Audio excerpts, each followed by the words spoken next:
ग्राउंडवरनं गेल्यानंतर भाजपला स्वतः केलेल्या ज्या चुका आहेत ना त्याच सगळ्या भोवल्या आहेत. म्हणजे अनेक ठिकाणी उमेदवारी देत असताना अति आत्मविश्वासाने उमेदवारी दिली, समोरचा उमेदवार तुल्यबळ येणारच नाही अशा विचाराने उमेदवारी दिली. पण प्रत्यक्षामध्ये ज्यांना नाराज केलं त्यांनी वेगवेगळे पर्याय शोधले. काही जण अपक्ष उभे राहिले, काही जण अजित पवारांकडे गेले. तर निवडणूक ही तुमच्या विकासाच्या मुद्द्यांवरती झाली नाही, तिथनं ती भरकटली. त्यापेक्षा दुसरे मुद्दे पण मला विशेषतः हे वाटतात की ह्या निवडणुकीमध्ये ना काँग्रेस दिसली ना शिवसेना दिसली. शरद पवारांची राष्ट्रवादी तर त्यांच्यासोबत गेली, पण दोन्ही शिवसेना त्या मनाने लढताना हे करताना दिसलेल्या नाहीत. एक ट्रॅफिक सोडलं तर पुण्याच्या प्रश्नांवरती, पुणेकरांच्या अडचणीवरती कोणीही बोललं नाही. मेट्रोचा इतका गाजावाजा करण्यात येतो, पण मी स्वतः पुण्यामध्ये राहते, कोथरूडमध्ये राहते. मला स्वतःला माहिती आहे की त्याला किती कनेक्टिव्हिटी आहे. कनेक्टिव्हिटी नसल्यामुळे आज अनेक लोक मेट्रो वापरत नाही आणि कनेक्टिव्हिटीच्या बाबतीत अजून आपल्याकडे काहीच भूमिका नाही. वातावरण बघायला गेलं तर सतेज पाटील आणि भाजप एकमेकाला चांगली टक्कर देतील आणि त्या 2 नंबरला एकनाथ शिंदेची शिवसेना. खरं तर सतेज पाटील एकाकी पडलेत का तर पडलेत. शिवसेना फुटल्यामुळे शिवसेना फुटीचा सर्वात मोठा फटका छत्रपती संभाजीनगरमध्ये बसलेला आहे. शिंदेनी यावेळेस फोडाफोडीमुळे शिंदेची शिवसेना 2 नंबरपर्यंत राहू शकते, कारण की संजय शिरसाटांनी तिथं मुलीला आणि मुलाला उमेदवारी दिल्यामुळे संजय शिरसाट त्या दोन्ही वार्डाच्या बाहेरच निघाले नाहीत, असं चित्र एकंदरीत त्या ठिकाणी पाहायला मिळालं. सोलापूरमध्ये भाजपकडून 60 जागांचा दावा करण्यात आलेला आहे. परंतु तिथली राजकीय परिस्थिती आता अशी आहे की फडणवीसांची त्या ठिकाणी सभा झाली. त्या सभेनंतर तिथलं राजकीय समीकरणानुसार 50 ते 55 जागा ज्या आहेत त्या भाजप जिंकण्याची शक्यता आहे. मतदानाच्या अगोदर कुठेतरी असं वाटतंय की सोलापूरमध्ये भाजप एकतर्फी निवडणूक जिंकण्याच्या तयारीत आहे.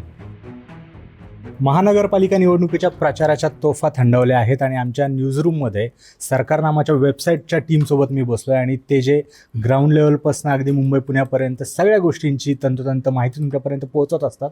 म्हणून म्हणलं त्यांनाच विचारावं नेमकं त्यांचे प्रेडिक्शन काय आहे आणि प्रत्येकाला आपण सध्या सुरुवातीला आकडे विचारूयात आणि त्यानंतर त्या आकड्याचं विश्लेषण घेऊया. तर सर काय वाटतं सध्या मुंबईमध्ये ठाकरेंना जास्त आकडे मिळणार की भाजपाला जास्त जागा मिळणार? भाजप सुरुवातीला पुढं वाटत होती, पण राज ठाकरेंच्या सभेनंतर माहोल पूर्ण चेंज झालेला आहे. त्यामुळे मराठी मतदार किती बाहेर पडतोय, कारण की मराठी मतदार ठाकरेंच्या बाजूने उभा राहील असं दिसतंय.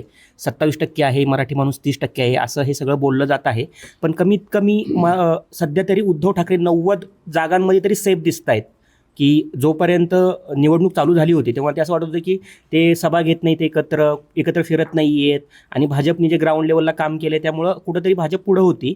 पण त्यांच्यानंतर हळूहळू त्यांनी ज्या शाखा भेटी चालू केल्या आणि त्यानंतर जी मेन राज ठाकरेंची जी शिवतीर्थावरची सभा झाली आणि त्याच्यामध्ये त्यांनी जो मराठीचा मुद्दा, अदानीचा मुद्दा मांडला, त्यानंतर पूर्ण वातावरण चेंज झालेलं दिसतंय.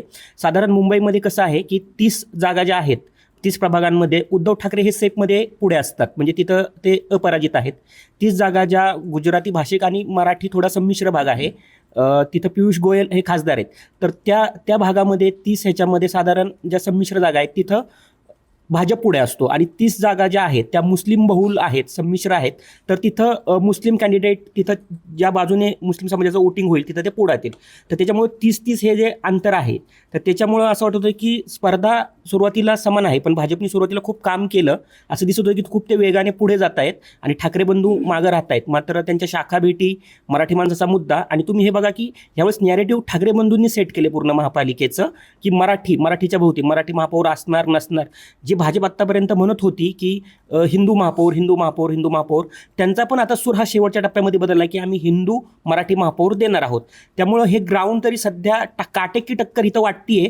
पण मी इथं कुठेतरी ठाकरे बंधूंना इथं पुढं धरून चालतोय की एक साधारण 100-110च्या आसपास त्यांच्या जागा जायला आत्ताच्या ह्याच्यानुसार हरकत नाही. पण शेवटी कसं असतं, तुम्ही मतदार किती बाहेर काढता आणि जे मतदार बाहेर काढण्याच्या ह्याच्यामध्ये भाजपची खूप चांगली हातखंड आहे त्याच्यामध्ये की आपले मतदार ओळखणं, ते बाहेर काढणं, की जिथं वोटिंग आपलं जे आहे हक्काचं त्यांना बाहेर काढणं, त्याच्यामध्ये ते खूप एक्सपर्ट आहेत. त्यामुळं असं आपण म्हणू शकत नाही की ठाकरे बंधूंना पण खूप काही चान्स आहे. आणि ह्याच्यामध्ये एक हुकमी एक्का जो मला असा वाटतोय तो शिंदेचा वाटतोय. तुम्ही शिंदे बघा की महापालिकेमध्ये कुठेही आक्रमकपणे बोललेले नाही आहेत आणि ते 90 जागा लढतायत. 90 जागा ही खूप मोठी संख्या आहे. मराठी भाषिक ह्याच्यामध्ये लढतायत, धनुष्यबाण त्यांच्याकडे आहे. तुम्ही जर नगरपालिकेच्या निवडणुका बघितल्या तर त्याच्यामध्ये असं वाटत होतं की भाजप एकतर्फी येते, पण शिंदे दुसऱ्या नंबरवरती आहेत. त्यांचे आकडे पण खूप चांगले आहेत, नगराध्यक्ष पण चांगल्या पद्धतीने निवडून आणले आणि लोक मॅनेज करणं, त्यांना पैसा किंवा त्यांना ताकद पुरवणं हे खूप त्यांना चांगलं जमतं. त्याच्यामुळे जर त्यांची संख्या 40च्या प्लस गेली तर ठाकरे बंधूंसाठी धोक्याचाही घंटा असू शकते. म्हणजे थोडक्यात ठाकरे 90+ जाणार. मी एकदा आकड्यांचाच राऊंड घेतो की रोशन सरांना वाटतं ठाकरे 90च्या पार जाणार, 100-110. आपण सगळ्यांनी आपले आपले एक प्रेडिक्शन सांगूया फक्त आकड्यांचे, मग त्याचं एक्सप्लेनेशन आपण घेऊया. तर तुम्हाला काय वाटतं? हो, अंदाज सांगा फक्त एक आकड्यांचा. मुंबईच्या बाबतीत जर बोलायचं असेल तर ठाकरे बंधू थोडंसं आजच्या घडीला तर पुढंच वाटत आहेत. म्हणजे की जर 1-2 दिवसातल्या मुवमेंट्स बघितल्या तर तिथल्या, आणि भाजपशी त्यांची काटेची लढत आहे. परंतु त्या ठिकाणी दोघांमध्ये चुरशीचे एक 8-10 जागेचंच अंतर असेल असं मला तरी वाटतं. म्हणजे सध्या दीपक सर, तुम्हाला काय वाटतं एक अंदाज?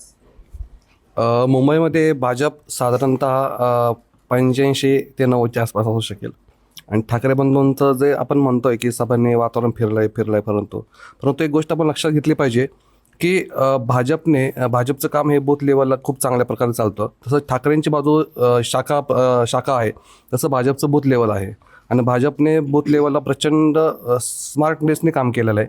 त्यामुळे असं वाटतंय की मागच्यापेक्षा काही जागा जास्त येतील भाजपच्या. साधारणतः 85 ते 90च्या आसपास भाजपचा आकडा असेल. ओके, तुला काय वाटतं? खरं तर ठाकरे आणि भाजप दोघांमध्ये काटेकी टक्कर आहे. पण मराठीचा ज्या अस्मितेचा मुद्दा जो शेवटी आणि राज ठाकरेंचं जे मराठी माणसांच्या मनाला भेटणारं जे भाषण झालं, त्यामुळं असं म्हणता येतं की वातावरण फिरलं आहे.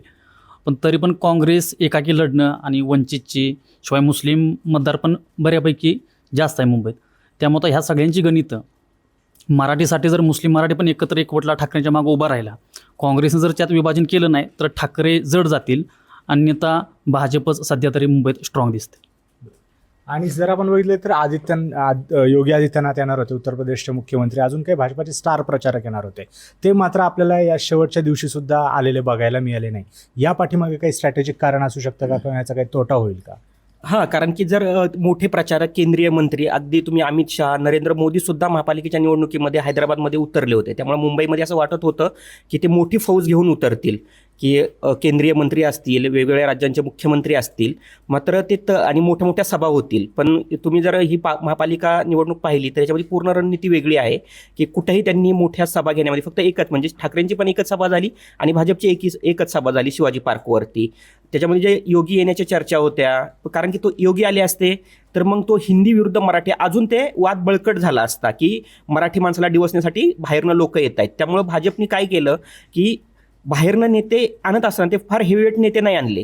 ज्या भागामध्ये ज्या पॉकेटमध्ये त्यांची वोटिंग आहे, हिंदी भाषिक त्यांचा एक विशिष्ट हे आहे, तर तिथं मैथिली ठाकूरला आणलं की जी आता यूथमध्ये तिथल्या लोकांमध्ये प्रसिद्ध आहे, तिला आणलं.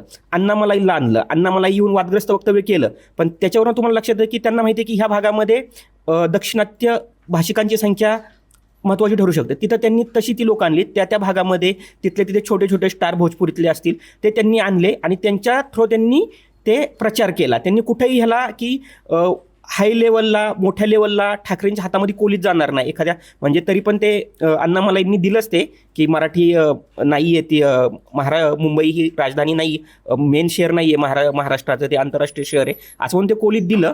पण त्याच्यामुळे त्यांनी नियोजनच असं केलं होतं की आपण मोठ्या सभा घेऊन एक वातावरण निर्मिती करून मराठी विरुद्ध इतर असं जे होईल ते जास्तीत जास्त टाळण्यासाठी त्यांनी हे केलं. आणि हिंदुत्वाचा मुद्दा त्यांनी ह्याच्यासाठी शेवटपर्यंत लावून धरला की उत्तर भारतीयांची संख्या 20-22% असल्याचं सांगितलं जातं. म्हणजे निश्चित आकडेवारी नाही आहे. मराठीची लोकसंख्या साधारण 27-30 सांगितलं जातं. राज ठाकरे त्यांच्या एका भाषणामध्ये आणि एका मुलाखतीमध्ये पण बोलले की आम्ही सर्वे केला आहे, मराठी भाषिक 40 ते 41% आहे.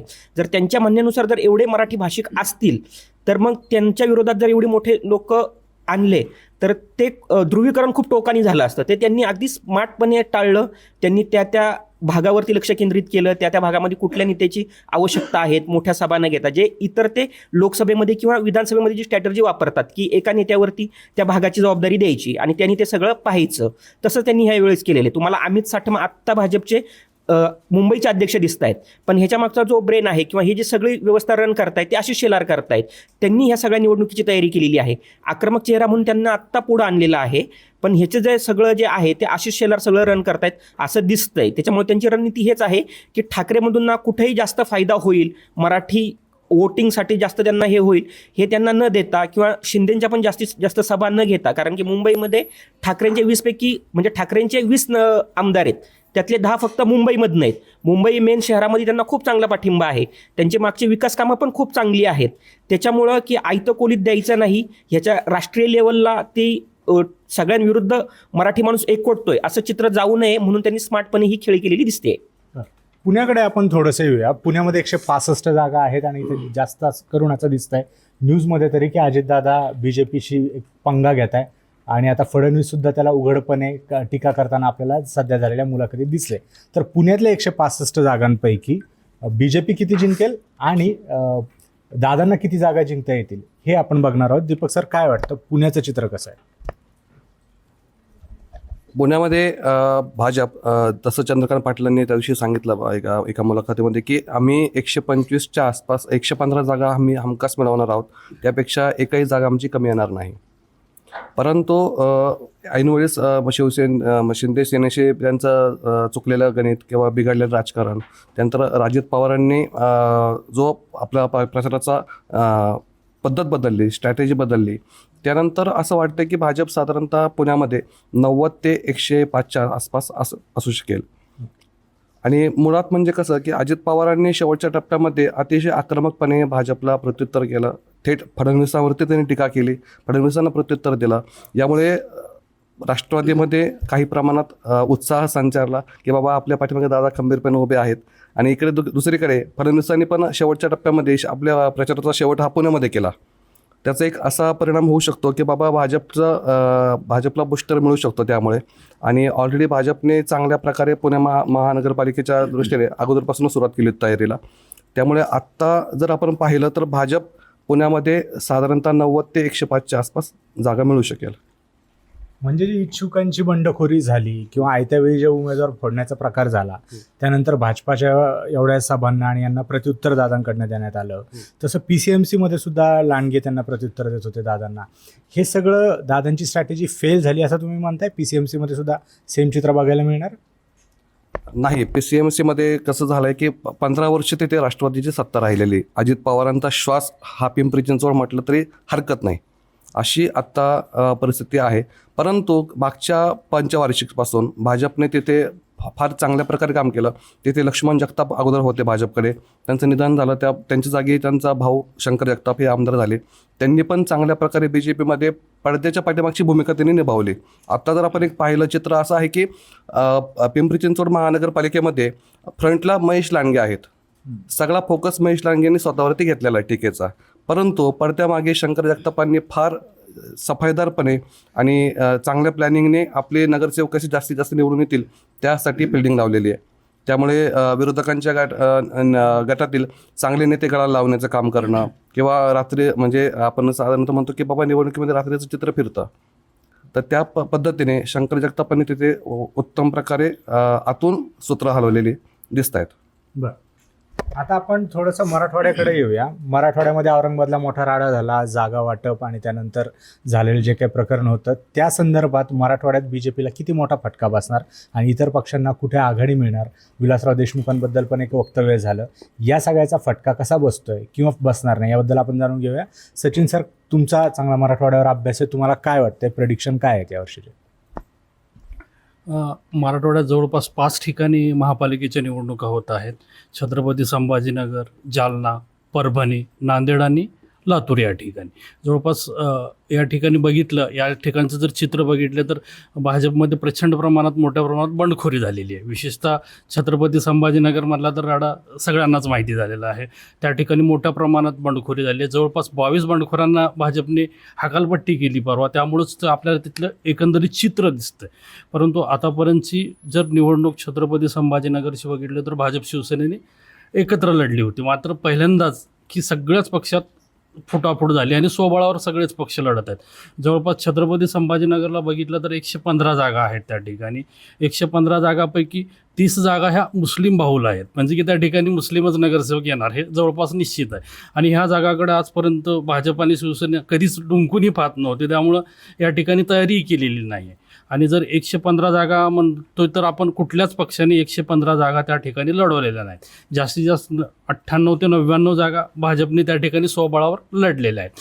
आणि जर एकंदरीत आपण या सगळ्या गोष्टी जरी चित्र बघितलं तरी पण यावेळेस पहिल्यांदाच तिथं भाजपला मोठं यश मिळण्याची शक्यता आहे आणि भाजप मोठा पक्ष राहू शकतोय तिथं. आणि शिवसेनाचं तिथं काय हां, शिवसेनेचं चित्र काय झालंय आता, ॲक्च्युली जर बघायला गेले तर शिवसेना फुटल्यामुळं शिवसेना फुटीचा सर्वात मोठा फटका छत्रपती संभाजीनगरमध्ये बसलेला आहे. आणि 2 पक्ष स्वतंत्र लढत आहेत त्यांचे, ठाकरेचे आणि शिंदेचे पक्ष. मात्र शिंदेनी यावेळेस फोडाफोडीमुळे शिंदेची शिवसेना 2 नंबरपर्यंत राहू शकते, कारण की संजय शिरसाट आणि तिथं मुलीला आणि मुलाला उमेदवारी दिल्यामुळे संजय शिरसाट त्या दोन्ही वार्डाच्या बाहेरच निघाले नाहीत, असं चित्र एकंदरीत त्या ठिकाणी पाहायला मिळालं. आणि त्याचा फटका थोड्या प्रमाणात शिंदेच्या शिवसेनेला बसत आहे. तर 3ऱ्या नंबरला MIM सुद्धा राहण्याची शक्यता आहे. MIMची 20 ते 22 नगरसेवक त्या ठिकाणी निवडून येऊ शकतात.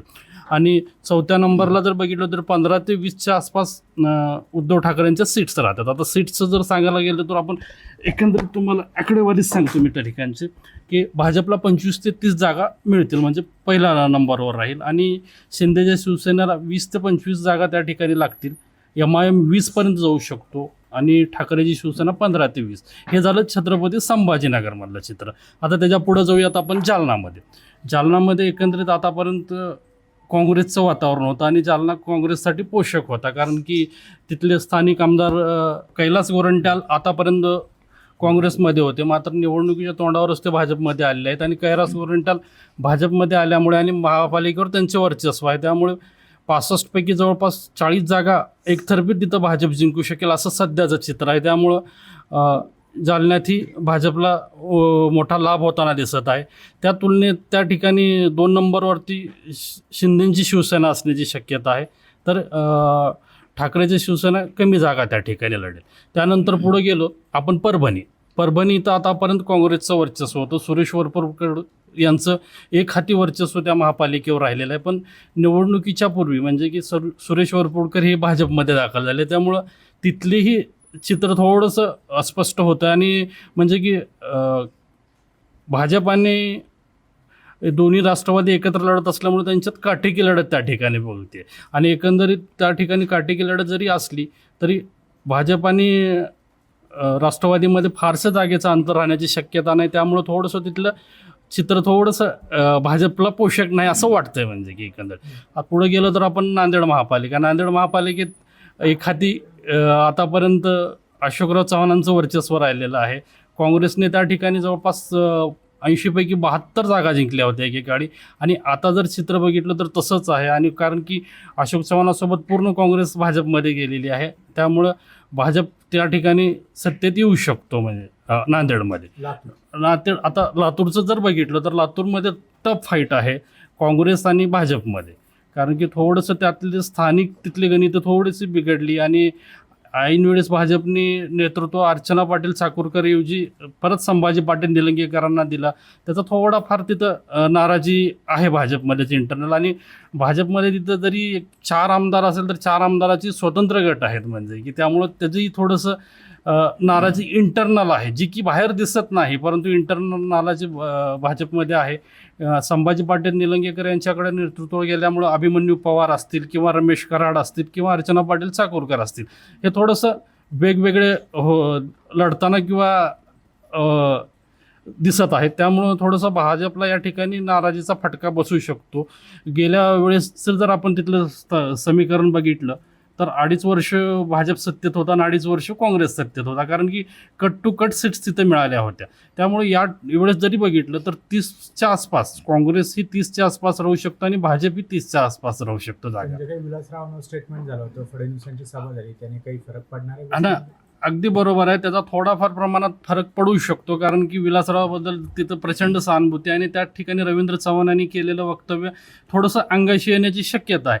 मात्र परतच्या 2 सभामधून रवींद्र चव्हाण आणि देवेंद्र फडणवीस यांनी माफी मागितलेली आहे, त्यामुळे थोडासा ते नाराजी दूर झालेली आहे. मात्र एवढं खरं की काटेकी लढत दोन्ही पक्षामध्ये आहे आणि विशेषतः राष्ट्रवादी त्या ठिकाणी पहिल्यांदाच लढत आहे मोठ्या प्रमाणात आणि त्याही पक्षाला 5 ते 10च्या आसपास जागा जर राहू शकतात. आणि सत्तेत जर एकंदरीत समीकरण बघितलं आपण तर महायुती म्हणून हे परत जर एकत्र सर्व पक्ष आले तर परत भाजपची सत्ता त्या ठिकाणी राहू शकते, म्हणजे की हे मात्र निश्चित आहे.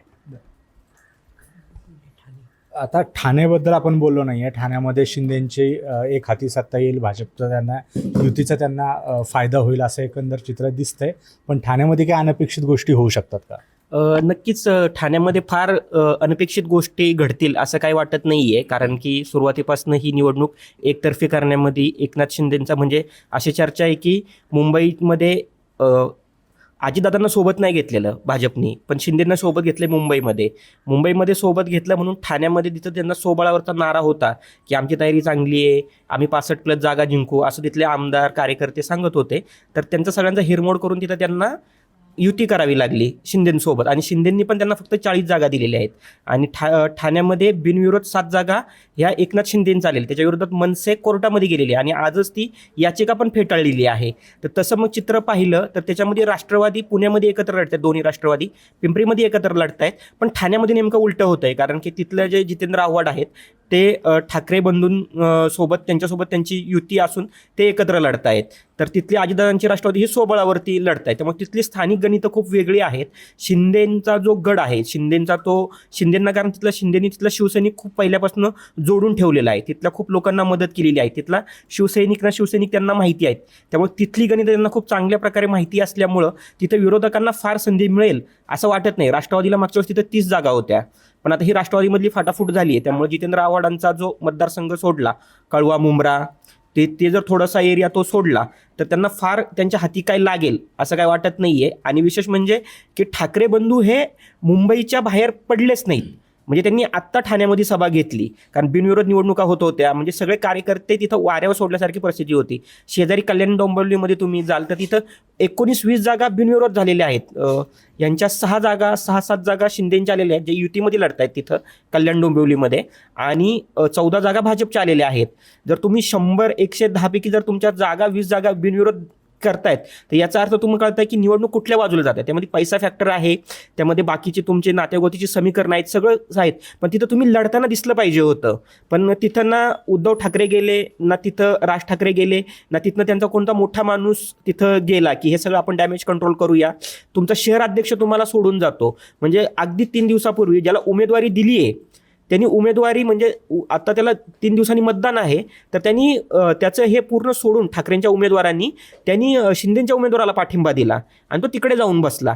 म्हणजे इथपर्यंत तिथं त्यांनी ते मॅनेज केलेलं आहे. मॅनेज केलं म्हणजे राज ठाकरेंनी सांगितलं की 5 कोटीची ऑफर दिली, 10 कोटीची ऑफर दिली, हे सगळं चालू असतं, पण तुम्ही लढताय हे दिसणं खूप महत्त्वाचं असतं माणसांसाठी, मतदारांसाठी. म्हणजे अजित पवार इथं दिसत आहेत की पिंपरी चिंचवडमध्ये लढतायत, की पुण्यामध्ये लढतायत, शिंदेंना अंगावरती घेत आहेत, ते फडणवीसांना अंगावरती घेत आहेत, त्यांच्या विरोधामध्ये वक्तव्य करतायत, पण तसं तिथं कल्याण डोंबिवलीमध्ये तरी दिसलेलं नाही आहे. त्यामुळं तिथं पूर्ण म्हणजे सत्तेमध्ये तेच येतील असं चित्र आहे.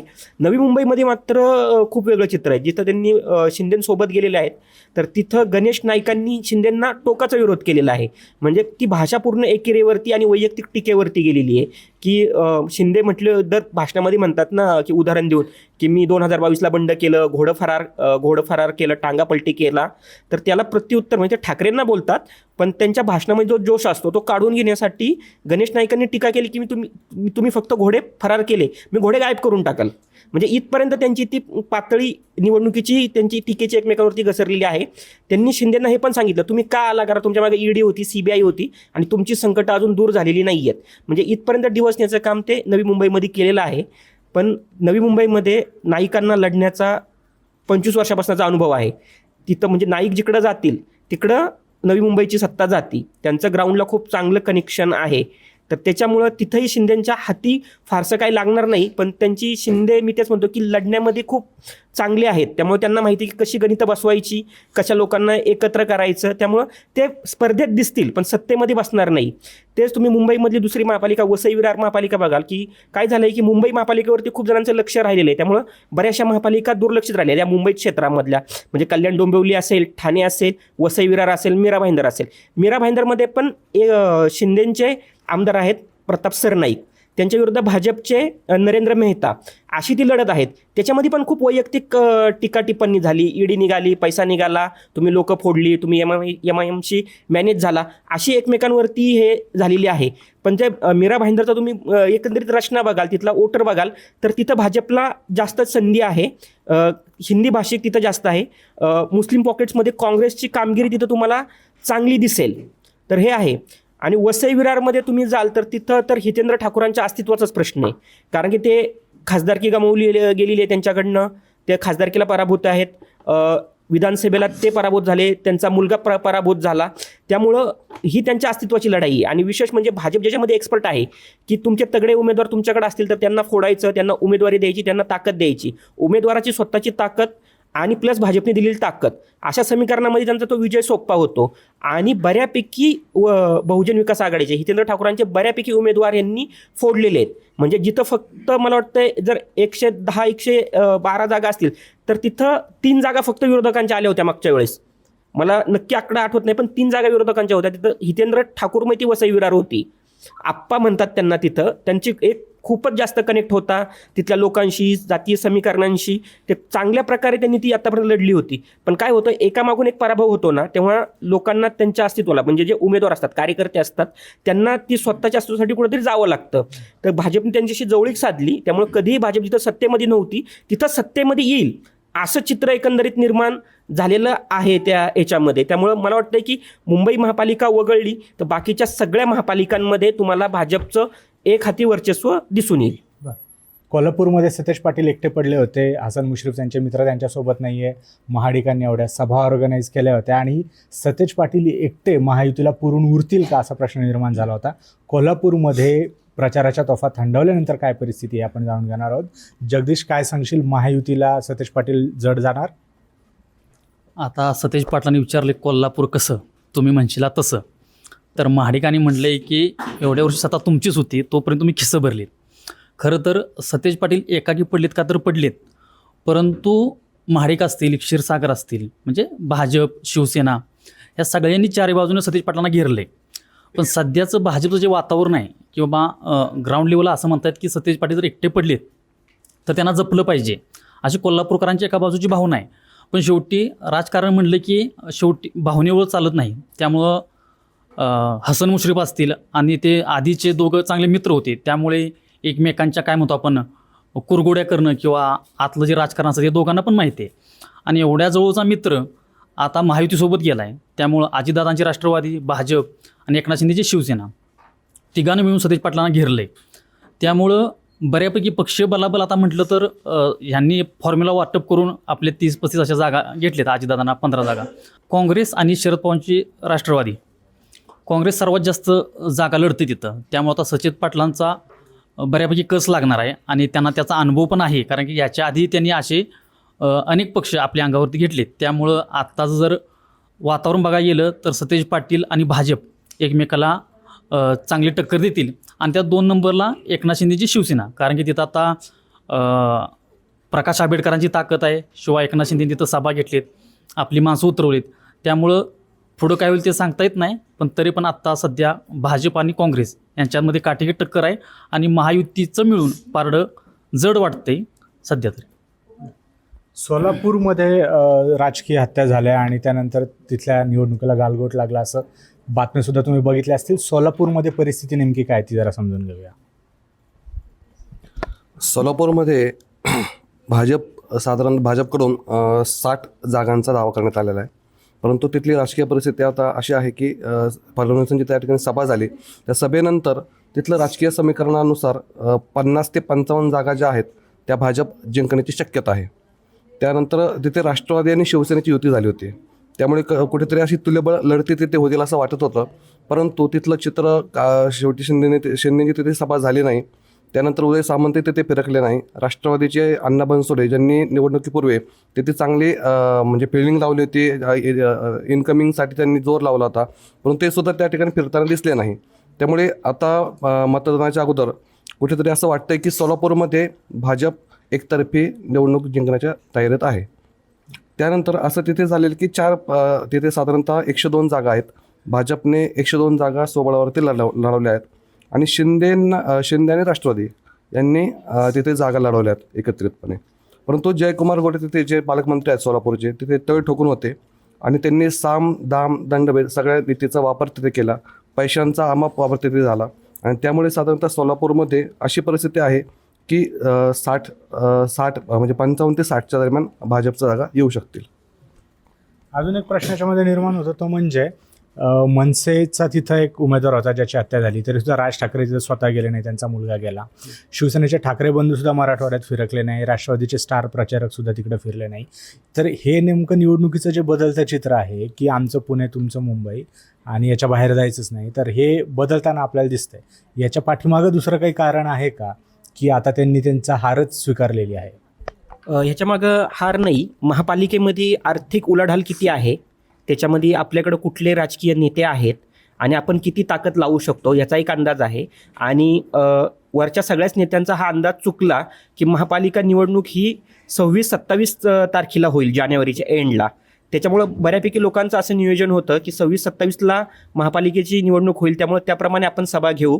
पण जो कमी कालावधी मिळालेला आहे, त्या कमी कालावधीमध्ये जर तुम्हाला लक्ष केंद्रित करायचं असेल तर मग तुम्ही तुमची ताकद आणि तुमची शक्ती कुठं लावायचं हे तुम्ही ठरवलं पाहिजे. त्यानुसार त्यांनी नियोजन केलं. ठाकरे बंधूंना माहिती आहे की जरी सगळ्या महापालिका गेल्या तरी 74,000 कोटीचा इन्कम असणारी महापालिका जर आपल्याकडे आली तर भविष्यामध्ये आपल्याला राजकारणामध्ये कमबॅक करायला संधी आहे. हा ठाकरे बंधूंचा विचार झाला, त्याच्यामुळे त्यांनी जास्तीत जास्त तिथं ताकद लावली. अजित पवारांना माहिती आहे की पुणे जिल्ह्याचं पालकमंत्रीपद इथं आहे, त्यांचे आमदार खासदार ह्या इकडे जास्त आहेत, त्यांना भविष्यातलं राजकारण ह्याच्या इकडेच करायचं आहे. त्यामुळे पुणे आणि पिंपरी चिंचवड महापालिका आपल्याकडं आली पाहिजे. त्यामुळं जास्तीत जास्त इथं लक्ष केंद्रित करून इथल्या जागा निवडून आणणं हे त्यांच्यासाठी महत्त्वाचं आहे. बाकीकडे त्यांनी लोकं दिली, तेवढ्या ताकदीची लोकं आहेत, तेवढ्या ताकदीचा प्रचार झाला नाही झाला हा वेगळा मुद्दा. पण तुम्हाला तुमची ताकद माहिती असली पाहिजे, आपण कुठं लढत देऊ शकतो हे जर तुम्हाला माहिती असेल तरच तुम्ही ती लढू शकता. आणि तुम्ही जरी पराभूत होण्याच्या ह्याच्यामध्ये असाल तरी तुम्ही ते जिंकण्याच्या जवळ जाऊ शकता. म्हणजे पुण्यामधलं तुम्ही बघा, पुणे पिंपरी चिंचवडमध्ये बघा की जेव्हा निवडणुका सुरू होत होत्या तेव्हा एकतर्फी भाजप वातावरण होतं की भाजपच येणार, 100% भाजपच येणार, भाजपचा सगळीकडे जोर आहे, भाजपचीच सगळ्यांना उमेदवारी हवी होती, सगळं भाजपमय झालं होतं. पण अजित पवारांनी ताकद लावली, इथं लक्ष केंद्रित केलं, हळूहळू वातावरण म्हणजे आता आपण म्हणतोय की भाजप सत्तेमध्ये येईल, पण 125चं टार्गेट त्यांची 90पर्यंत आलेलं आहे. म्हणजे कुठंतरी दादांनी आपल्या लोकांना टिकून ठेवणं, त्यांना ताकद देणं आणि पुढचं राजकारण सोयीचं करणं. पुढचं त्यांना भविष्यातही राजकारण करायचं आहे, विधानसभाही पुढची लढवायची आहे, येणाऱ्या पुढच्या काही जिल्हा परिषदेच्या निवडणूक आहेत त्याच्यामध्ये पण एक वातावरण निर्मिती झाली पाहिजे, यासाठी त्यांनी त्यांच्या इथं ते लक्ष केंद्रित केलेलं आहे. माझ्या मते राज ठाकरेंनीच आज कबुली दिली की आमचं थोडं नियोजन चुकलं, आम्हाला असं वाटलं होतं की 26-27ला निवडणुका होतील, पण मुख्यमंत्र्यांना दावोसला जायचं आहे म्हणून निवडणूक आयोगाने अचानक निवडणुका इतक्या अलीकडे घेतल्या आणि मग त्यामुळे आम्हाला ते सगळं हे करून आम्हाला फक्त थोडक्यात हे करून आम्हाला मुंबईवरती लक्ष केंद्रित करावं लागलं. मुंबई वाचली तर पुणे वाचल, म्हणजे त्यांचं वाक्य आहे, मुंबई वाचलं तर पुणे वाचल, मुंबई वाचली तर ठाणे कल्याण डोंबिवली वाचल. ह्याच्या मागचं त्यांचं आहे की कारण की आर्थिक सोर्स तिथनं निर्माण होतात आणि जोपर्यंत तुम्ही किती हे केला, उमेदवार म्हणा किंवा तुम्हाला पक्ष चालवायचा आहे, तुम्हाला एक संघटना रन करायची, त्याच्यामधनं तुम्हाला कुठनं तरी इन्कम येणं, तुमच्याकडे लोक टिकून राहणं, यासाठी तुम्हाला ज्याची गरज असते ते सगळं त्या पालिकेमधनं जर तुम्हाला मिळत असेल तर तुम्ही नंतर ना बाकीच्यांकडे थोडं दुर्लक्ष केलं तरी भविष्यामध्ये तुमच्याकडे येऊ शकतात, असं साधारणपणे इथं गणित दिसतंय.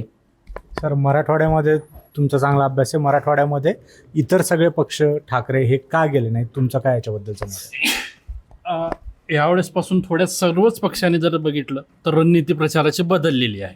आपले बालकिल्ले किंवा गड सांभाळण्यावरच सगळ्यांनी लक्ष केंद्रित केलेलं आहे. विशेषतः ठाकरे बंधू मुंबईच्या बाहेर पडलेले नाहीत, त्यांनी मुंबई आणि ठाणे आणि नाशिक या 3च ठिकाणी जाण्यावर भर दिला. तर भाजपचे जे नेते आहेत आणि भाजपने सगळ्याच ठिकाणी गड मानून आणि भाजपने सगळ्याच ठिकाणी हे करून जवळपास देवेंद्र फडणवीसनी जवळपास 29 महापालिकेत जरी म्हणले तरी चालेल त्या ठिकाणावरती सभा घेतलेल्या आहेत.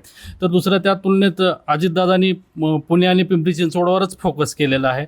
तर एकनाथ शिंदे यांनी ठाणे आणि त्या परिसरातल्या महापालिकेवरच लक्ष केंद्रित केलं होतं. त्याशिवाय नाशिकमध्येही सभा झाल्या, पुण्यातही सभा झाल्या. मात्र आता एकंदरीत बघितलं तर प्रचाराची थोडीशी स्ट्रॅटर्जी चेंज होती आहे आणि महापालिका निवडणुकीत आपले गड सांभाळण्यावरच प्रत्येक पक्षाने भर दिल्याचं चित्र दिसत आहे एकंदरीतच. दीपक सर, तुमची थेरी हीच आहे? हो, साधारणतः फडणवीस असतील किंवा अजित पवार असतील, त्यानंतर शिंदे असतील. शिंदेंनी प्रचाराच्या सभा त्या मानाने कमी घेतल्या फडणवीसांच्या आणि अजितदादांच्या तुलनेमध्ये. परंतु शिंदेंची फिल्डिंग जसं आपल्याला अपेक्षित होतं की दंगेकर विरुद्ध बीडकर ह्या लढतीकडे सगळ्यांचंच लक्ष लागून आहे. आणि दंगेकरांनी ज्या प्रमाणात अगोदर भाजपला अंगावरती घेतलं होतं, भाजपवरती ते म्हणजे मोहळावरती टीका केली होती, हे सगळे ते जुने मुद्दे त्यांनी बरेच प्रकरणं बाहेर काढण्याचा इशारा पण दिला होता. परंतु दंगेकर कुठेतरी नंतर शांत झाले. शिंदेंनी बहुतेक त्यांना काहीतरी कानमंत्र दिला असेल. परंतु पुण्यामध्ये आणि पिंपरी चिंचवडमध्ये शिंदे सेना कुठेतरी त्यांनी एक पाऊल मागं घेतल्याचं दिसून येत आहे. आपल्यासोबत नेहा मॅडम आहेत, ज्या अत्यंत ग्राउंडवर जाऊन त्यांनी हे पुण्यातलं इलेक्शन कव्हर केलं. मॅडम, तुमचा अंदाज काय आहे, पुण्यामध्ये भाजपला अजितदादा किती मोठं नुकसान देऊ शकते? भाजपला अजितदादा नक्की नुकसान देतील पुण्यामध्ये. सुरुवातीला भाजपने असं चित्र उभं करण्याचा प्रयत्न केला की आम्ही 120 जाऊ, 125 जाऊ, पण जशी जशी निवडणूक सुरू झाली, विशेषतः भाजपला मला असं वाटतं ग्राउंडवरनं गेल्यानंतर भाजपला स्वतः केलेल्या ज्या चुका आहेत ना, त्याच सगळ्या भोवल्यात. म्हणजे अनेक ठिकाणी उमेदवारी देत असताना अति आत्मविश्वासाने उमेदवारी दिली, समोरचा उमेदवार तुल्यबळ येणारच नाही अशा विचाराने उमेदवारी दिली. पण प्रत्यक्षामध्ये ज्यांना नाराज केलं त्यांनी वेगवेगळे पर्याय शोधले. काही जण अपक्ष उभे राहिले, काही जण अजित पवारांकडे गेले, काहींनी तिथे प्रत्यक्ष पक्षाचं काम केलंच नाही. आणि या सगळ्याचा परिणाम जो आहे तो भाजपला चांगला बघावा लागणार आहे. मुख्यमंत्र्यांना 4-5 ठिकाणी 4-5 सभा घ्यायला लागणं, रोड शो करणं, याचा अर्थ आपण समजू शकतो की भाजपचं नक्की काय झालेलं आहे. 125चा आकडा होता, सर्वे होते, पण पुन्हा एकदा दिसून आलेलं आहे की सर्वे हेच काही फक्त नसतं. पुण्याच्या नसा त्या अर्थाने अजित पवारांना जास्त माहिती आहेत. अनेक वर्ष अजित पवारांनी पुण्यात काम केलेलं आहे. त्यामुळे काही लिटरली म्हणजे काही पॅनल असे होते की ते अजित पवारांच्या झोळीत आयते जाऊन पडले आणि त्याचा मोठा फायदा जो आहे तो त्यांना होऊ शकतो असं वाटतंय. भाजपचे 125 म्हणत होते, तर साधारणपणे 80-90 पर्यंत भाजप येईल असा अंदाज आता बरेच जण वर्तवत आहेत. त्याला कारण असं आहे की बहुमत मिळेल का, तर मिळेल, पण मागच्या वेळेस इतकं मिळणार नाही. आणि अजित पवार जे अगदी 20-25 सांगत होते त्या जागा त्यांच्या 35-40 होण्याची शक्यता आहे. त्यामुळे अजित पवारांची एक निर्णायक संख्या जी आहे ती सभागृहामध्ये दिसेल. सोमेशी, सगळी निवडणूक कव्हर करताना 2-3 गोष्टी फार प्रकर्षाने दिसल्या. 12,500 कोटीपर्यंत पुणे महापालिकेचं बजेट गेलेलं आहे. 41% खर्च हा कर्मचाऱ्यांच्या पगारावरती होतो. आणि हे सगळं होत असताना सुद्धा एक ट्रॅफिक सोडलं तर पुण्याच्या प्रश्नांवरती, पुणेकरांच्या अडचणीवरती कोणीही बोललं नाही. विशेषतः जी दुसरी महापालिका हडपसरला करण्याचा विचार आहे, जे पुणे महापालिकेचं विभागीकरण करायचं आहे, त्याबद्दल कुठल्याही पक्षाने जाहीर भूमिका घेतलेली सगळ्यांना भीती होती की असं आपण बोललं तर लोकांना राग येईल का, लोकांना आवडणार नाही का. पण ह्याच्यामध्ये पुणेकरांसाठी काय महत्त्वाचं आहे हे सगळ्यात गरजेचं होतं. तर हा अजेंडा फारसा कोणीच मांडला नाही. फक्त वचननामा, जाहीरनामा मांडण्यात आले. मेट्रोचा इतका गाजावाजा करण्यात येतो, पण मी स्वतः पुण्यामध्ये राहते, कोथरूडमध्ये राहते, मला स्वतःला माहिती आहे की त्याला किती कनेक्टिव्हिटी आहे. कनेक्टिव्हिटी नसल्यामुळे आज अनेक लोक मेट्रो वापरत नाही आणि कनेक्टिव्हिटीच्या बाबतीत अजून आपल्याकडे काहीच भूमिका नाही. पुणे ज्या पद्धतीने वाढलेलं आहे त्यामध्ये कुठलाही असा ठोस आराखडा मांडलेला नाहीये. जसं म्हटलं जातं की पिंपरी चिंचवडमध्ये रस्ते मोठे आहेत, म्हणजे आता आम्ही बाणेरमध्ये बसलोय, बाणेरवरनं पिंपरी चिंचवडला गेलं तर जातानाच आपल्याला कळतं की आपण पिंपरीमध्ये आलेलो आहोत. त्या प्रमाणामध्ये मोठेच्या मोठे रस्ते आहेत, लोकांना जायला जागा आहे. पुण्यामध्ये तुम्ही जर गेला तर आजूबाजूची थोडीफार उपनगर असू द्या किंवा शहर असू द्या, जर समोरनं PMT आली तर बाकीच्यांना अक्षरशः रस्त्याच्या खाली उतरावं लागतं की काय अशी वेळ येते. मग अशा वेळी फक्त उड्डाणपूल बांधणं एवढाच पर्याय आहे का? आणि उड्डाणपुलाच्या तुम्ही ज्या काही अपेक्षा व्यक्त करता त्याची आश्वासनं देणं, म्हणजे लोकांनी खालून नाही तर वरून जायचं, मग वरून पण वाहनांची गर्दी झाली की त्याच्यावरती दुसरा उड्डाणपूल बांधणार आहे का? तर हा उपाय नाही आहे. त्याच्यासाठी तुम्हाला सार्वजनिक वाहतूक व्यवस्था व्यवस्थित करावी लागेल आणि ती जर करायची असेल तर तुम्हाला कनेक्टिव्हिटी आणावी लागेल. तुम्हाला दुसरी महापालिका ही करावीच लागणार आहे आणि त्याबद्दल सगळ्या राजकीय पक्षांनी बोलणं टाळलं, हे फार वाईट आहे. तुम्हाला 41% जर लोकांच्या वरती पगार जातोय तर 1% अमृत योजनेसाठी दिलेले आहेत, 2% स्मार्ट सिटीसाठी पुणे महापालिका देते. भले केंद्राकडनं आणि राज्याकडनं जरी पैसे येत असले तरी महापालिका सध्या पूर्णपणे खिळखिळी झालेली आहे. जी परिस्थिती पुण्याची आहे तीच पिंपरी चिंचवडची. एकमेकांवरती फक्त बोलून आणि ह्याच्या उत्तराला त्यांनी उत्तर द्यायचं, मी एकदा बॉल मारेल तू एकदा उलटा बॉल मार, ह्याच्यामध्ये काही होणार नाहीये. पुणेकरांचे अनेक प्रश्न या निवडणुकीमध्ये बोलले गेले नाहीत. उगीचच निवडणूक ही अजित पवार विरुद्ध भाजप अशा पद्धतीने रंगवण्यात आली आणि त्यामध्ये अनेक प्रश्न, अनेक आश्वासनं ही बाजूला पडली असं मला मनापासून वाटतं. पिंपरी चिंचवडमधल्या आकड्यांचं प्रेडिक्शन तरी काय आहे? प्रश्न जरी नाही सुटले तर पिंपरी चिंचवडमध्ये मी काही फार प्रेडिक्शन असं आकडे नाही सांगू शकत, पण मला अजूनही असं वाटतं की अजित पवारांनी कितीही दावा केला तरी त्यांच्यासमोर त्यांचे शिष्य उभे आहेत, पण ते आता फक्त शिष्य राहिले नाही, ते तिथले लोकप्रतिनिधी आहेत आणि चांगले ताकदवान झालेत. म्हणजे असं म्हणतात ना की आपण एखादं झाड वाढवलं आणि ते आपल्यापेक्षाही मोठं व्हायला लागलं, ते तसं काही प्रमाणात अजित पवारांचं पिंपरीमध्ये झालं. महेश लांडगे असू द्या किंवा जगताप फॅमिली असू द्या, हे सगळेजण जे आहेत किंवा तिथं जे आता भाजपमध्ये गेलेले हे कुठनं बाहेरनं आलेले नाही किंवा हे काही स्वतःचं नेतृत्व नाही. यांना अजित पवारांनीच मोठं केलं, यांना अजित पवारांनीच ताकद दिली, अजित पवारांनीच त्यांना राजकारणात आणलं. पण आता ते त्यांनी स्वतःचं स्थान तिथे निर्माण केलंय आणि हे आता मान्य करावं लागेल. आणि तेच ह्या संपूर्ण निवडणुकीमध्ये दिसून आलं.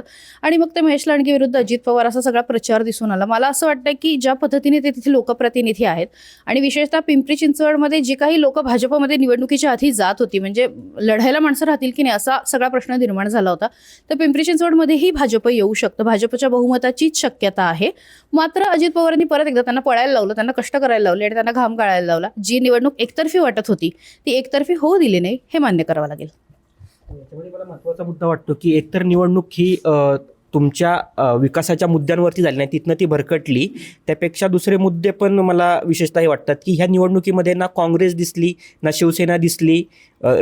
शरद पवारांची राष्ट्रवादी तर त्यांच्या सोबत गेली, पण दोन्ही शिवसेना त्या मनाने लढताना हे करताना दिसलेले नाहीत. आणि हे खूपच वाईट आहे, कारण की महायुतीमधले हे दोघं मित्रपक्ष आहेत. समजा आपण एक गृहीत धरू की भाजपला बहुमत नाही मिळत आहे, भाजप दोन्ही महापालिकेमध्ये बहुमतापासून लांब राहतोय, अजितदादांकडे निर्णायक संख्या आहे, तर जे वरती बसलेत महायुतीमध्ये, राज्यामध्ये सरकारमध्ये बसलेत, ते महापालिकेमध्ये एकत्र येऊन सत्ता स्थापन करणारच ना. म्हणजे विरोधकांचा जो पेस आहे तो पेस आत्ता मिळवण्याची संधी होती. जगताप बाहेर पडले हडपसरमधले आपले, जेव्हा शरद पवारांच्या राष्ट्रवादीचे प्रशांत जगताप ते बाहेर पडले, त्याच्यामुळे जे वातावरण निर्मिती झाली होती त्याचा फायदा घेण्याची संधी काँग्रेसला आयती चालून आली होती. मला महाराष्ट्रभरामधनं मला बऱ्यापैकी फोन येत होते की प्रशांत जगताप निवडून येणार का, त्याचा किती फटका बसणार. म्हणजे महाराष्ट्राच्या बाहेर, पुण्याच्या बाहेर त्याची जास्त चर्चा झाली, पण पुण्यामध्ये तेवढी चर्चा होताना प्रशांत जगतापांच्या बाबतीत दिसत नाहीत. असंही म्हटलं जातं की तिथं त्यांची सीट पण थोडीशी धोक्यामध्ये आहे की काय आहे याच्यामध्ये, म्हणजे इतपत ते होतंय. त्यामुळे ही विरोधकांनी महायुतीमधल्याच मित्रपक्षांनी तेच ग्राउंडवरती विरोधक, तेच सत्तेमध्ये, ते आज एकमेकांच्या विरोधात बोलणार, तेच परत मांडीला मांडी लावून बसणार. आणि ही तुमची जी विरोधकांची पेस आहे, काँग्रेसनी ओरडून ओरडून सांगायला पाहिजे होतं की तुम्ही मित्र आहात, तुम्ही आत्ता इथं भांडता, ही तुमची नुराकुस्ती आहे, हे तुम्ही पुणेकरांनी ह्याला भुललं नाही पाहिजे. विकासाच्या मुद्द्यावरती तुम्ही बोललं पाहिजे. त्यांनी ती सगळी संधी ह्याच्यामध्ये गमावली.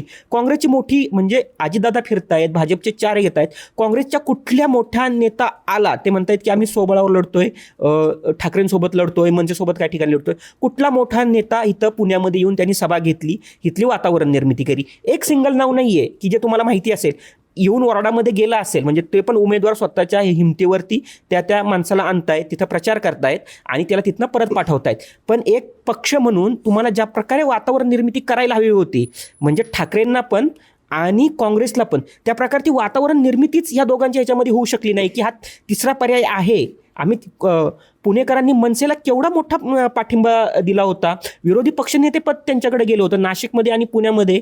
नाशिकमध्ये तर ते सत्तेमध्ये बसले होते, इकडे ते विरोधी पक्षामध्ये बसले होते. म्हणजे असं वाटत होतं की भविष्यामध्ये मनसे पुण्यामध्ये सत्तेमध्ये येईल, इतकी ती वातावरण निर्मिती झाली होती. तरीसुद्धा यांचे डोळे उघडले नाहीत कुठल्या नेत्यांची की मोठ्या नेत्यावरती जबाबदारी द्या. मला आठवतं की 2017ला परिस्थिती खूप वाईट होती, पण बाळा नांदगावकर हे पुण्यामध्ये ठाण मांडून होते, बोलत होते.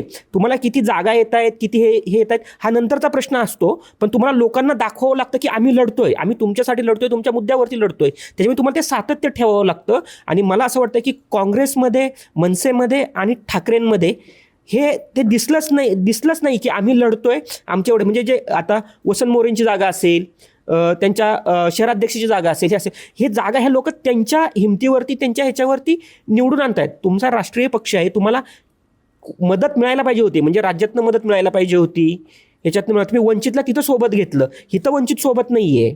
मग हा पण म्हणजे तुम्ही ही समीकरणं तुम्ही कशी बसवता, ह्या समीकरणाचा तुम्ही कसा अभ्यास करता, किंवा तुम्ही हे फक्त स्थानिक नेत्यांवरती तुम्ही ढकलून देता की हे घ्या, तिकीट वाटप करा, तुम्हाला काय करायचं आहे ते करा.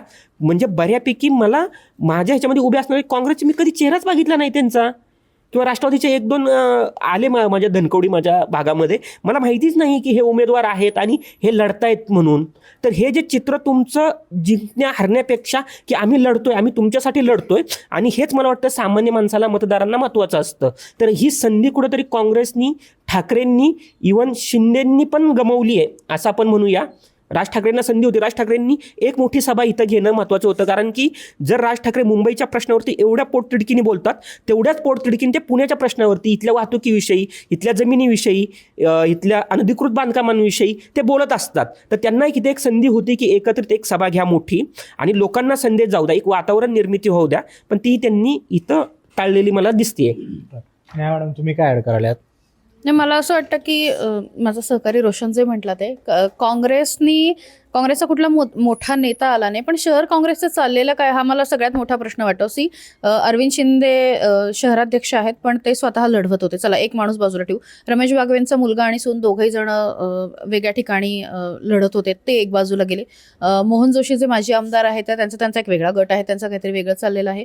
त्याच्यानंतर अनंतराव गाडगीळ जे माजी आमदार होते ते फारसे काही लोकांमध्ये नसतात, फिरत नसतात. काँग्रेसला ना, शहर काँग्रेसला पुण्यामध्ये नेताच राहिलेला नाही. अशा वेळी प्रशांत जगतापांच्या इमेजचा आणि त्या काळात त्यांना जी काही प्रसिद्धी मिळाली त्याचा वापर काँग्रेसने करून घेणं फार महत्त्वाचं होतं, आणि तिथे न केल्यामुळे पहिली काँग्रेसची चूक तिथे झाली. जसा धंगेकरांचा वापर केला मागच्या वेळेस किंवा धंगेकरांनी स्वतः काँग्रेसचा वापर केला, जे काही असेल ते, पण तिथे जे काही झालं त्या काळामध्ये त्याचं नाही म्हटलं तरी काँग्रेसला पोटनिवडणुकीत का होईना फायदा झाला. तो जो त्यांना कॉन्फिडन्स आलेला होता तो त्यांना लोकसभेमध्ये पण उपयोगी पडला. आता प्रशांत जगताप जर आलेले होते तर जगतापांना स्वतःच्या सीटसोबत इतर ठिकाणी पण फिरवणं आणि आम्हीच कशा पद्धतीने एकनिष्ठ आहोत किंवा आम्हीच कशा पद्धतीने तत्वांवरती चालणारे आहोत अशी बरीच टिमकी वाजवण्याची संधी खरं तर काँग्रेसला होती, पण काँग्रेसने ॲज युजल तीही घेतली नाही आणि स्वतःच्या जागांमध्ये स्वतःच्या कामामध्ये ते इंटरेस्टेड राहिलेत. शहरात एकही सभा घेतली नाही. रोशन म्हटलं तसं की MIM आणि काँग्रेसची एक चांगली युती होऊ शकली असती. जर तुम्ही मुंबईमध्ये करताय तर पुण्यात करायला काहीच अडचण नव्हती. विशेषतः अल्पसंख्याक मतांमध्ये तो महत्त्वाचा टक्का राहिला असता, त्याचा त्यांना फायदा झाला असता. त्यामुळे ती एक संधी काँग्रेसने गमावली. दुसरीकडे जर आपण बघितलं ना तर खरंच ती नुराकुस्तीसारखंच झालेलं आहे. म्हणजे राष्ट्रवादीने सुद्धा अजित पवारांनी पवारांच्या राष्ट्रवादीला म्हणजे तुतारीवाल्यांना सोबत घेऊन एक प्रकारे गट संपवलेला. तुम्ही लक्षात घ्या, जी लढाई ही 6 जणांमध्ये होती ती 4 जणांवरती आली. शिवसेना वेगळी झाली, भाजप वेगळी झाली, 2 राष्ट्रवादी एकत्र झाले आणि मग बाकीचं काँग्रेस आणि ठाकरेंची शिवसेना यांना काही फार महत्त्व राहिलं नाही. मनसेच्या बाबतीत पण मी तेच म्हणते, 2012 साली मनसेचे 29 का 30 नगरसेवक पुणे महापालिकेमध्ये होते. जर कोणी पुणे महापालिकेची जनरल बॉडी मीटिंग पाहिली असेल तर कशी पूर्ण मोठीच्या मोठी रांग, एक मोठा 1/4 लोक, जवळपास 1/4 लोक जे आहेत नगरसेवक जे आहेत ते मनसेचे होते. मनसेला एक चांगली संधी होती. 2017 तसं झालं नाही. वसंत मोरे, साईनाथ बाबर आणि मला वाटतं अजून कोणीतरी असे दोघंच जण फक्त निवडून आलेले होते. त्यावेळी भाजपची मोठी लाट होती, भाजपचे 97 लोक आलेले होते. पण अशा वेळी मला असं वाटतं की चांगली संधी खरं तर मनसेला सुद्धा होती. मनसेनेही ते केलं नाही. विशेषतः एक अमित ठाकरेंची रॅली सोडली आणि काल काही तासांसाठी राज ठाकरे पुण्यामध्ये आले आणि वेगवेगळ्या ठिकाणी फक्त लोकांना एक जनरल भेटले. हे जर सोडलं तर मनसेनेही काही फारसं मोठ्या नेत्यांनी त्यांच्या आले नाही किंवा काही फार ढवळून काढलं अशातला भाग झाला नाही. ज्या पद्धतीने त्यांनी मुंबईला कॉन्सन्ट्रेट केलं, ज्या पद्धतीने नाशिकला कॉन्सन्ट्रेट करण्याचा प्रयत्न केला, मी असं म्हणत नाही नाशिकलाही पूर्ण वेळ दिला, पण पुण्यामध्ये करण्यासारखं होतं. तुमची जर संख्या 29 होती आणि ती 2 वरती आलेली होती तर ती परत एक 10 वरती नेण्यासाठी एक चांगली संधी होती. पण मनसेनेही ती स्पेस ऑक्युपाय करण्याचा प्रयत्न केला नाही. मला असं वाटतं की पुण्यामध्ये ज्या पद्धतीने अजित पवार आणि भाजपनी सगळं जे काही आहे, मग माध्यमं असू द्या, लोकांचं लक्ष असू द्या, पुणेकरांचं प्रचाराची सगळी ती जी स्पेस आहे ती सगळी ज्या पद्धतीने खेचली, बाकीच्या पक्षांचा म्हणजे आत्मविश्वास कमी झाला की ते खरंच घाबरलेले होते की त्यांना काही करायचंच नव्हतं, असे 3ही प्रश्न उपस्थित होतात. त्यामुळे अर्थातच म्हणजे नॅचरली अजित पवार आणि भाजपला त्याचा फायदा होणार आहे. येस, हे खूप मोठं आपलं डिस्कशन झालं. उद्यासुद्धा आम्ही याच्यावर लाईव्ह तुम्हाला सांगणार आहोत कसे आकडे येतात याबद्दल. हे सगळं विश्लेषण उद्या लाईव्ह होणार आहे. सरकारनामावर असेच व्हिडिओ बघा, सकाळवर सुद्धा बघा. या दोन्ही चॅनलला सबस्क्राईब करा आणि आम्ही तुमच्यासाठी असेच विश्लेषणपर व्हिडिओ घेऊन येत राहू. धन्यवाद.